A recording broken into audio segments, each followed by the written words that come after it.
आजच्या सभेसाठी उपस्थित असलेले आपल्या सर्वांचे आदरणीय शरदचंद्रजी पवार साहेब, ज्यांचा मुलूक मैदान तोप म्हणून उल्लेख इथे सर्वांनी केला, मला असं वाटतं की AK-47 त्यांना म्हणलं पाहिजे. रोज सकाळी गोळीबार आणि 2-4 गारद. असे सन्माननीय खासदार संजयजी राऊत, सन्माननीय खासदार सभापती सुप्रियाताई सुळे, माथाडींचे नेते सन्माननीय आमदार शशिकांतजी शिंदे, पुणा जिल्हा काँग्रेस कमिटीचे सन्माननीय अध्यक्ष आमदार संजयजी जगताप, आपले लोकप्रतिनिधी माननीय संग्रामदादा थोपटे, त्याचप्रमाणे सभापती स्वरूपाताई थोपटे, आदरणीय माजी खासदार नानासाहेब नवले, माजी खासदार अशोकरावजी मोहोळ, देवदास भन्साळी, कुलदीप तत्या, जगन्नाथजी शेवाळे, जयदेवजी गायकवाड, उपस्थित असलेली सगळे मान्यवर, तिन्ही पक्षांची सर्व मान्यवर, मित्र पक्षांची सर्व मान्यवर, सर्व उपस्थित असलेल्या बंधू आणि भगिनी, आज ही सभा मी पाहतोय, खऱ्या अर्थानं विजयाची सभा असाच उल्लेख आजच्या सभेचा करावा लागणार आहे. संग्रामदादानं ही सभेचं आयोजन केलं आणि उत्स्फूर्तपणे आपण एवढ्या मोठ्या संख्येनं उपस्थित राहिले की आपले कणात सुद्धा आता वर करावं लागते, सांगावं लागतं इथून गारे कणात काढा, पलीकडे सुद्धा भरपूर लोक बसले. संग्रामदादा आमच्या सगळ्यांचं एक आवडतं व्यक्तिमत्व आहे. तुमचं जसं आवडतं तसं आमचं आवडतं. आदरणीय अनंतरावजींचे वारसा समर्थपणे चालवणार अशा प्रकारचं व्यक्तिमत्व, त्यांचं लढाऊ व्यक्तिमत्व. परंतु विधानसभेमध्ये आमदारांमध्ये सगळ्यात प्रिय असं जर मतदान घेतलं का प्रिय कोण आमदारांमध्ये, तर 1 नंबरला संग्रामदादा आहे. तुम्हाला सांगतो सगळ्या पक्षाच्या आमदारांमध्ये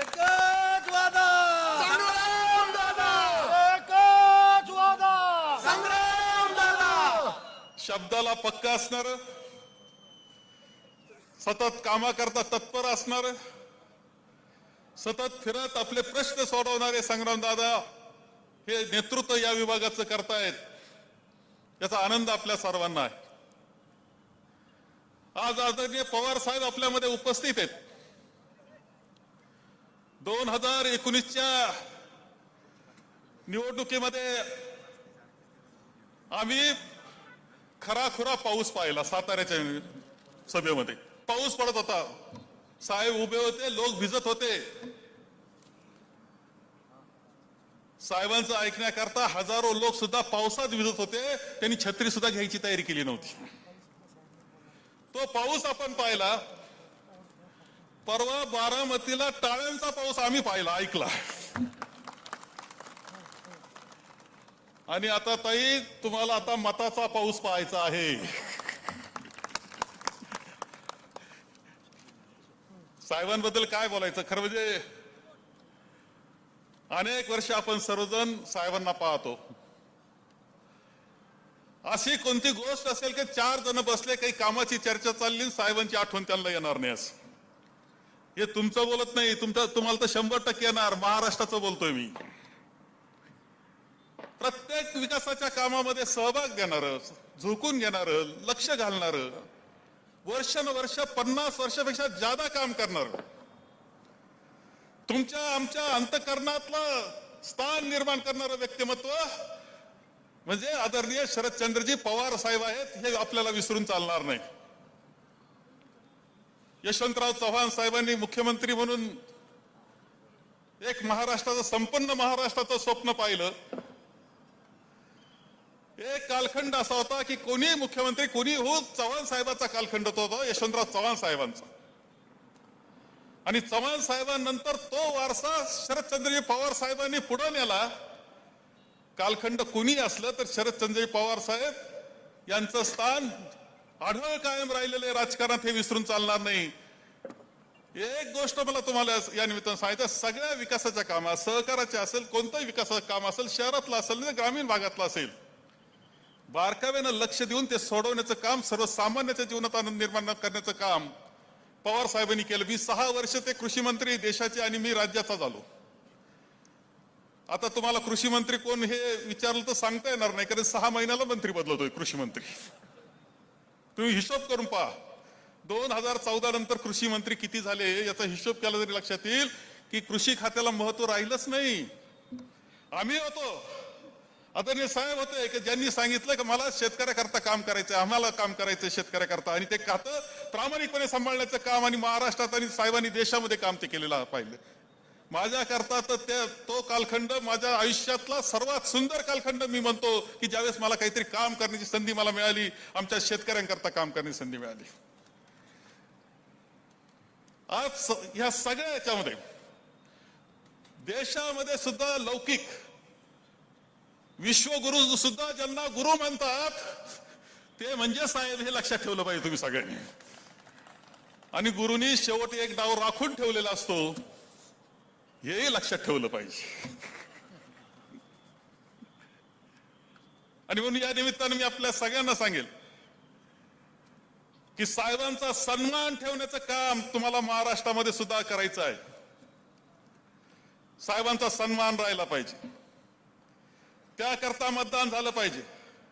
आनंदरावजी थोपटे साहेबांचा सन्मान राहिला पाहिजे, त्यासाठी आपलं मतदान झालं पाहिजे.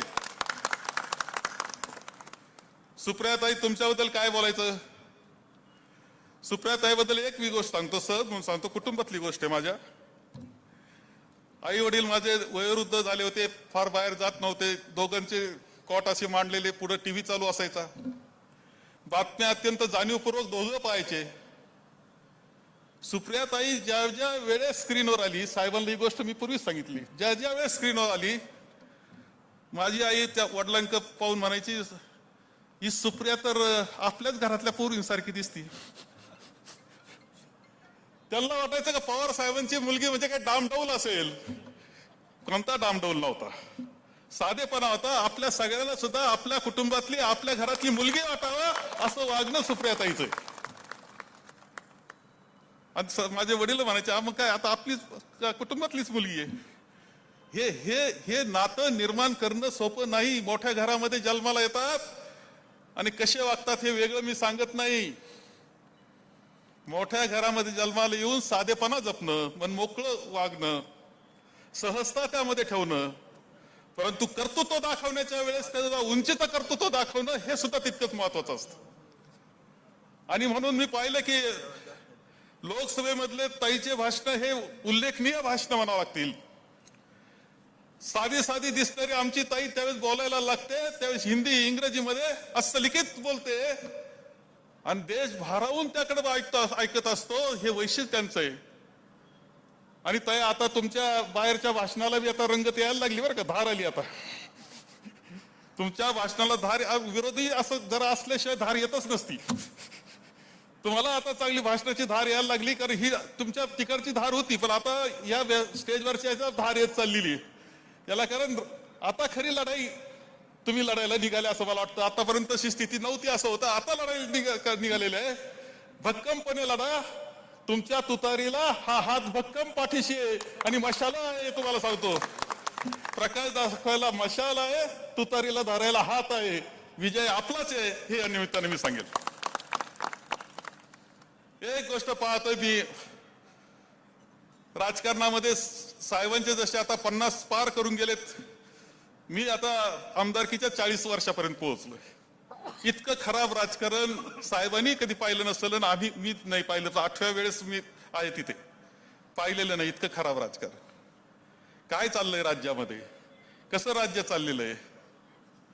तिघांचं हे आता राज्य, एक मुख्यमंत्री, एक दुसरा उपमुख्यमंत्री जो मुख्यमंत्री राहिला, तिसरा उपमुख्यमंत्री ज्याला मुख्यमंत्री व्हायचंय. एका महिन्यात 2 तलवारी राहत नाही, तिसरी घुसवायचा कार्यक्रम. अरे ते तुम्ही आले कसे, एकत्र झाले कसे? या सगळ्या जनतेला, सामान्य जनतेला सुद्धा समजत असतं का राजकारण काय चाललेलं आहे? पारावरच्या माणसाला विचारून पहा, तो सुद्धा सांगेल का राजकारण काय चाललेलं आहे. ज्यावेळेस पहिली फूट झाली शिवसेनेमध्ये, 40 जण पळून गेले, ते काय काय झालं त्या वर्षीच्या बैल पोळ्याच्या अंगावर लोकांनी लिहिलं होतं 50 खोके एकदम ओके. बैलावर सुद्धा लोकांनी त्यावेळेस लिहिलं. इथपर्यंत जाऊन पोहोचलंय ते का तुम्ही कसे सत्तेवर आले. वेगळं सांगण्याची आवश्यकता नाही. आणि कारभार सुद्धा कसा चाललाय.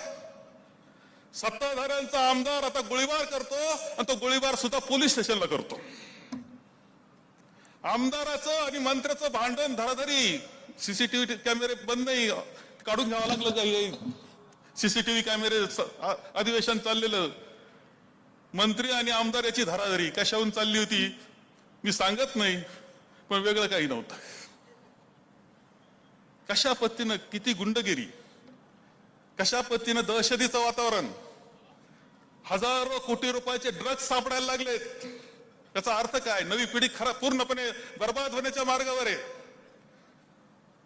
विकासाचं नाव आहे पण काम विकासाचं नाही. अशा प्रकारची परिस्थिती. काय कारण सांगायचं तरी काय. पण म्हणायचं विकास, लोकांचा विकास. विकास विकास काही नाही. गेले कसे हे सगळ्यांना कळतं. आणि महाराष्ट्रातील सर्वसामान्य जनता या पद्धतीचं राजकारण चालू देणार नाही याची खात्री आपल्या सगळ्यांना असली पाहिजे. त्या पद्धतीने आपण सगळ्यांनी वागलं पाहिजे. देशाच्या पातळीचं मी जास्त आता बोलत नाही, परंतु एक सध्या शब्द फार असतो, गॅरंटी. गॅरंटी कसली गॅरंटी देत आहे सध्या हे केंद्र सरकार आपल्याला. शेतकऱ्यांची काय परिस्थिती आहे. तुमच्या साखरेची थोडी किंमत वाढल्यानंतर निर्यात बंदी केली गेली. साखरेच्या किमती पाडल्या गेल्या, ऊसाच्या किमती आपोआपच पडल्या. कांदा उत्पादक शेतकरी, ज्या शेतकऱ्याला थोडेफार 4 पैसे मिळणार असतात तुम्ही निर्यातबंदी, कांद्याला निर्यातबंदी करता. तुम्ही शेतकऱ्याच्या ग्राहकाला स्वस्त द्या आमचं काही म्हणणं नाही, पण शेतकऱ्याच्या खिशात हात घालून स्वस्त देण्याचा प्रयत्न करता हे बिलकुल योग्य नाही. त्याचा निषेध आपण सगळ्यांनी केला पाहिजे. कसली गॅरंटी देतात शेतकऱ्याला. आपण पाहिलं मणिपूरमध्ये काय घडलं. कसा अत्याचार महिलांवर झाला, आदिवासी महिलांवर झाला. आमच्या पैलवान मुली ज्यांनी गोल्ड मेडल मिळवले होते त्यांनी तक्रारी केल्या. तो खासदार अजूनही मोकाट फिरतोय आणि केवळ 2 शब्द वेगळे वापरले म्हणून राहुल गांधींची खासदारकी जाते. हे चित्र आज दिसत आहे. गॅरंटी देता कसले. संरक्षणाची, महिलांच्या संरक्षणाची काय गॅरंटी देणार तुम्ही. अत्याचार केल्यानंतर मोकाट लोक फिरत असतील तर कसली गॅरंटी देताय. प्रचंड महागाई, गॅरंटी देता कसली. ती जीएसटी तर एवढी प्रत्येक पावती पावा तर जीएसटीच. गमतीनं मी सुद्धा विधानसभेत म्हटलो की 3 जण जेवले तर 4थं केंद्र सरकार जेवलं असं म्हणतात, किंवा आदरणीय पंतप्रधान आमच्या बरोबर जेवले असं लोक म्हणतात. ही परिस्थिती. गॅरंटी देता कसली. बेरोजगारांच्या काय हिताचा विचार तुम्ही करताय. त्याला काय गॅरंटी दिली. बेरोजगार ठेवण्याची गॅरंटी दिली. प्रचंड महागाई, बेरोजगारी, गुंडगिरी, दहशत. ईडी कोणाला माहित नव्हती, आयटी कोणाला माहित नव्हती. सगळं लहान पोरग सांगायला लागले. जो चुकीचं वेगळं बोलल त्याला लगेच ईडी लावली जाते. हे चित्र आपल्याला दिसतंय. हे गॅरंटी देतात कसली. आणि हा प्रश्न जनतेला, सर्वसामान्य जनतेला पडलेला आहे की अशा सरकारचं करायचं काय. आणि तो निकाल आपल्याला येत्या लोकसभेच्या निवडणुकीत करायचा आहे. आणि मला खात्री आहे आणि आघाडी म्हणून मी बोलतो की तुम्हाला 48 मध्ये सगळ्यात मोठी संख्या, जेव्हा 28, 38 ही संख्या येत आहेत. आपण सुद्धा आघाडीचे 40 पार करून दाखवायचे. ही काम आपल्या सगळ्यांना करायचंय आणि त्याकरता कटिबद्ध व्हावं. ताई, तुम्हाला आणि तुमच्या सगळ्या सहकाऱ्यांना या निमित्तानं शुभेच्छा देतो आणि माझे 2 शब्द संपवतो. धन्यवाद साहेब. यानंतर